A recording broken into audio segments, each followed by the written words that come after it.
大家好，我係小活女巫。今日我會同大家分享3個自愛嘅心得。自愛簡單啲嚟講呢，其實就係令自己去開心。到底自愛有啲咩方法呢？其實每一個人都唔一樣嘅。不過我會簡單分享3個我自己覺得唔錯嘅心態啦，你可以去參考。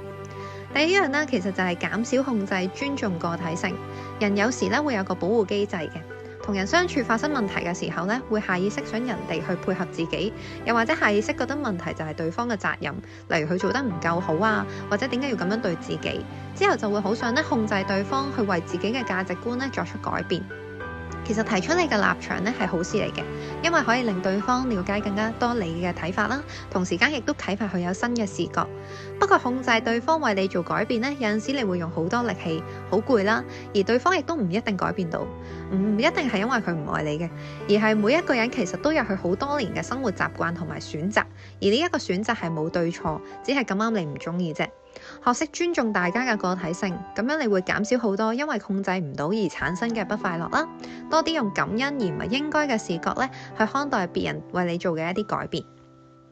第二樣嘢啦，就係培養更多個人嘅快樂來源。例如你嘅快樂只係基於某一樣嘅人事物嘅話例如要某個人愛你啊，又或者要有錢啊，咁樣你嘅快樂來源會好單一嘅。培養更加多快樂來源，例如有啲人其實係中意去大自然行下，就會令自己開心啦。又或者係學一啲自己中意嘅嘢，睇下書啊，識下唔同朋友啊等等其實你嘅快樂來源會增加。咁樣就算某一樣嘢令你唔開心，你都有其他嘅快樂來源可以令自己回復翻高頻率嘅狀態，而唔係因為一個嘅快樂來源受影響你嘅世界就崩壞啦。培養更加多快樂嘅來源遇到變化嘅時候，你都有依然選擇快樂嘅方法同埋渠道。第3啦，其實就係培養一個正面嘅視覺，對於負面嘅事情平常化。其實呢個世界好多事情都係半杯水嘅，到底半杯水係好啊，仲有半杯水，定係半杯水真係好慘，只有半杯水呢？其實係你點樣睇嘅啫。快樂有陣時係一種選擇，你可以睇到某一個人某個特質係一種缺點，你都可以睇到某一個人某一個特質其實係優點。有唔少嘅心理學研究都反映人對於損失會比收穫更加敏感，係因為人對於一啲唔好嘅事情通常喺腦海入邊會比較深刻嘅，對於快樂啊平靜嘅事情通常就冇咁深嘅。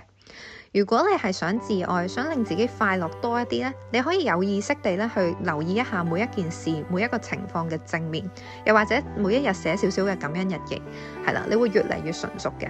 你會越嚟越擅長樂觀，同時間你亦都會對平時發生唔好嘅事情就係用一種平常心看待，就好似人生不如意事十常八九一樣，唔好過分緊張你慢慢就會對一啲唔好嘅事情降敏，同時間對於生命中一啲好嘅事情更加高敏啊。